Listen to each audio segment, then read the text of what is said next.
आता सेलचं नाव ऐकलं होतं आणि एवढ्या सगळ्या रील्स वगैरे बघितल्या होत्या, म्हणून मीही निघाले दुपारी क्लिनिकला सुट्टी झाल्यावरती. द्वारकादास श्यामकुमारचे जे व्हिडिओ चालू आहेत आता सध्या पुण्यामध्ये, त्यांची ब्रँच झाली आहे काळेवाडीमध्ये, आत्ताच नवीन शॉप ओपन झालं आहे. तर मग तिकडे साड्यांचं सेल वगैरे ऑफर 19-20 तारखेपर्यंत होतं. सेल वाढवला होता त्यांनी 1 दिवसाचा.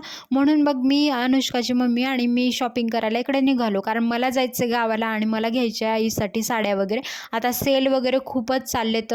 म्हटलं त्यांचे व्हिडिओज वगैरे इन्स्टावरती एवढे येतात, तर आपणही जाऊन बघूयात काय आहे तिकडे आणि किती गर्दी आहे. कारण आता सेल आहे म्हटल्यावर बायका तिथे तुटून पडणार आणि त्यांच्यामध्ये मी सुद्धा गेले. आता बघूयात. बघा, एवढं मोठं शॉप ओपन केलं आहे, पण आतमध्ये गेल्यावर एक वेगळंच म्हणजे आपल्याला काही बघायला मिळतात गोष्टी.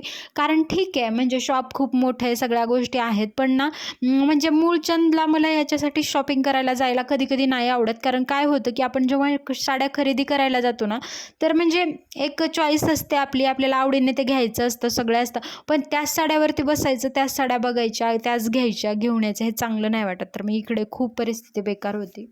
हे बघून असं वाटतं, याच्यातून मी हे तरी शिकले की सेलचं नाव ऐकून कुठेही नाही जायचं आणि जवळ ब्रँच होती म्हणून ठीक आहे, दूर तर आपण नाही जाऊ शकत. व्हिडिओ कसा वाटला हे सांगा आणि तुम्हाला पण नक्की जायचं की एकदा व्हिजिट करू शकता.